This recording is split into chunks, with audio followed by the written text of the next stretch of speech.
पहले शादी, फिर सुहाग रात, उसके बाद गर्भ निरोधक गोलियां। इन सब के बीच जब टॉयलेट से युवतियों की लाश मिलने लगी तो सारे शहर में हड़कंप मच गया। नमस्कार दोस्तों, आज की कहानी ऐसे सीरियल किलर की है जिनका गुनाह जानकर आपके रूह कांप जाएंगे।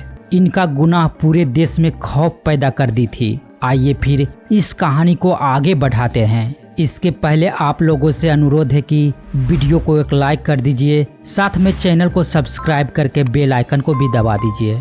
यह एक ऐसा सीरियल किलर था जो 25 से 30 वर्ष के उन लड़कियों को अपना शिकार बनाता था जिनकी शादी नहीं हुई हो। किलर उनके साथ पहले दोस्ती करता था, फिर उनसे शादी करने का वादा करता था और जब लड़कियां उनके बहकावे में आ जाती तो उसे सस्ते से लॉज में ले जाकर शारीरिक संबंध बनाता था, जिसके बाद अपनी हैवानियत को शांत करने के लिए वह उन लड़कियों को गर्भ निरोधक गोली के नाम पर कोई ऐसी चीज खिला देता था जिसके कारण लड़कियां तड़प तड़प कर अपना दम तोड़ देती थी। यह कहानी उस बहसी दरिंदे की है जिसने लव, सेक्स और धोखा जैसे वाक्य को सच करके दिखाया है। वो ऐसी घिनौनी हरकत एक दो के साथ नहीं बल्कि 20 लड़कियों के साथ किया था। वो गर्भ निरोधक गोली की जगह टैबलेट में साइनाइड दे देता था। जी हाँ दोस्तों, वही जहरीला साइनाइड जिसे खाने से इंसानों की चंद मिनटों में मौत हो जाती है। इन्हीं से ज्वेलर्स वाले गहने भी चमकाते हैं। वो एक के बाद एक लड़कियों को अपना शिकार बनाता रहा। 6 साल तक इसी तरह से महिलाओं की लाश मिलती रही। किसी को कुछ भी समझ में नहीं आ रहा था कि इन हत्याओं का आखिर मास्टरमाइंड कौन है। तभी अचानक एक दिन लापता लड़की की फोन की घंटी बज उठती है। ये रिंग होने की आवाज एक टॉयलेट से आ रही थी जिसका दरवाजा अंदर से बंद था। यह बात साल 2003 की है जब दक्षिणी कर्नाटक के एक शहर में महिला के टॉयलेट में लोगों की भीड़ लगी हुई थी। लोग चिल्ला रहे थे लेकिन अंदर से दरवाजा बंद था। किसी को कुछ समझ में नहीं आ रहा था कि आखिर ये गेट क्यों नहीं खुल रहा। जिसके बाद पुलिस आई, गेट तोड़ा गया और जब अंदर का नजारा देखा तो लोग दंग रह गए। अंदर एक महिला की लाश थी जिनकी उम्र करीब 30 साल लग रही थी। मृत महिला को देखकर ऐसा लग रहा था जैसे वो किसी शादी में जाने के लिए तैयार हुई हो, लेकिन शरीर पर एक भी आभूषण नहीं थे। पुलिस अपना जांच प्रक्रिया शुरू करती है लेकिन उन्हें कोई ठोस सुराग नहीं मिलता जिसमें यह साबित हो सके कि यह हत्या है या फिर आत्महत्या।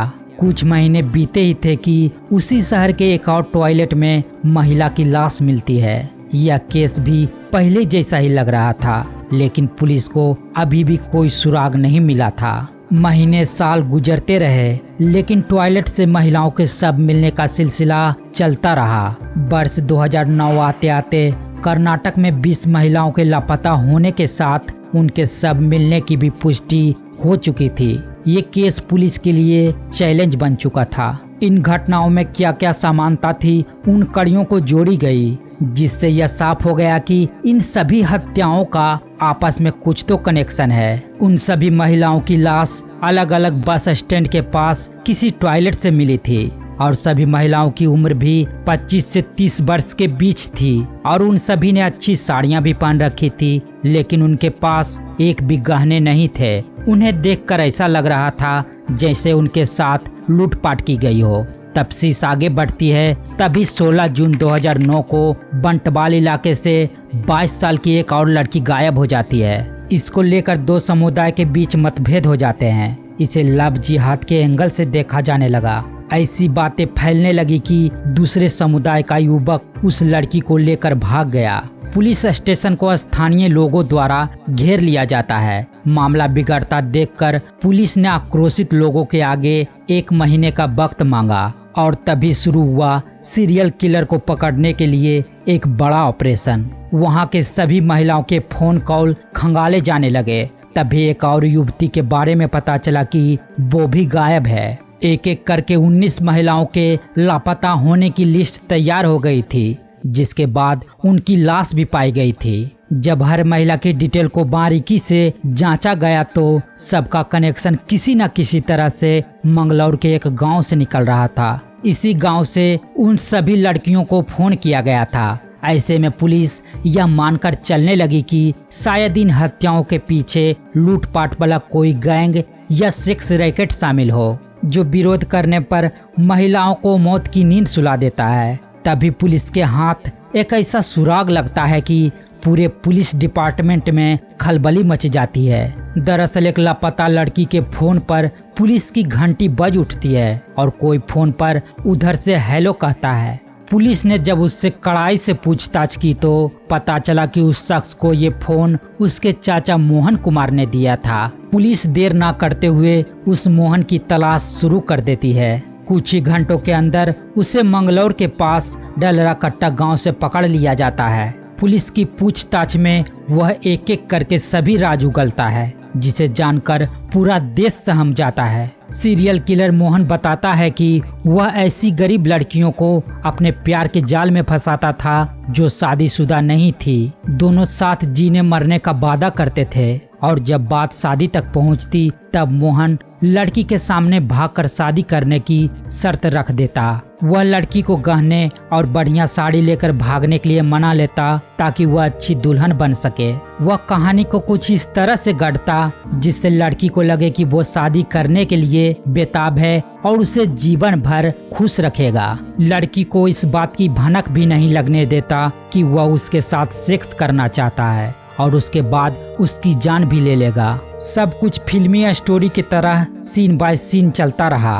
पहले लड़की घर से शादी करने के लिए भाग जाती है और कर्नाटक के हसल जिले के एक बस स्टैंड पर वह लड़की से मिलता है। पास के ही एक सस्ते होटल में वो दोनों जाते हैं। सुबह होते ही मंदिर में जाकर शादी करने की बात की जाती है और फिर खाना खाने के बाद वह बहसी दरिंदा अपने असली रूप में आ जाता था। लड़की मना करती कि ये शादी से पहले ठीक नहीं है, लेकिन मोहन अपने मोह जाल में ऐसे फंसाता और फिर लड़की से कहता सुबह ही तो शादी होनी है और क्या तुम्हें मुझ पर भरोसा नहीं है। आखिर में उसके प्रेम भरे मीठे बातों में वो लड़की आ जाती है, जिसके बाद रात में मोहन उसके साथ शारीरिक संबंध बनाता है। लड़की उसी होटल में दुल्हन की तरह सजती सवरती, महंगी साड़ी, फूलों का गजरा और चमचमाती चूड़ियां पहनकर शादी के लिए तैयार हो जाती है। मोहन कुछ काम के बहाने से पहले ही निकल जाता और बस स्टैंड पर मिलने को कहता और वहीं से फिर मंदिर चलने की बात कही जाती। दुल्हन बनी वो लड़की बस स्टैंड पर आती है। वहाँ उसे मोहन तो मिलता है जो बातों ही बातों में अपनी जेब से एक टैबलेट निकालता है और प्यार से उस लड़की से कहता कि रात में जो कुछ हुआ उसकी टेंशन मत लो, तुम बस यह गोली खा लो।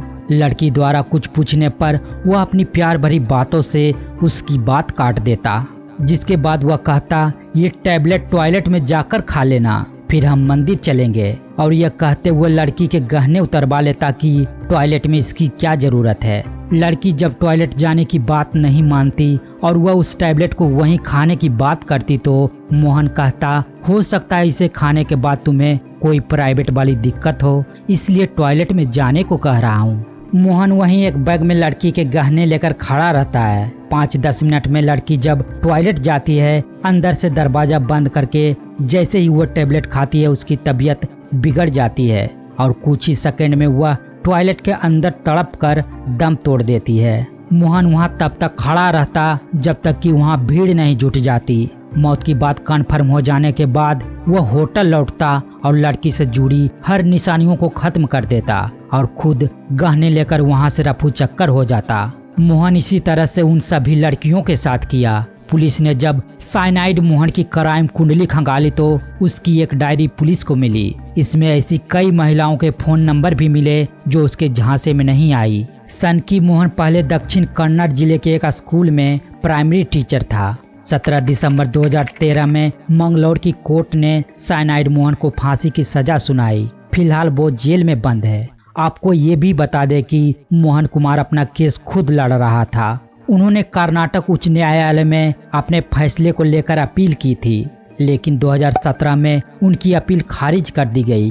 अगर देश के खूंखार सातिर दिमाग वाले अपराधियों पर एक किताब लिखी जाए तो एक चैप्टर साइनाइड मोहन का जरूर होगा। साइनाइड नाम से इस पर एक फिल्म भी बन चुकी है। दोस्तों, यह क्राइम स्टोरी आपको कैसी लगी कमेंट में जरूर बताएं और वीडियो को एक लाइक कर दें। साथ में चैनल को सब्सक्राइब करके बेल आइकन को प्रेस करना ना भूलें। धन्यवाद।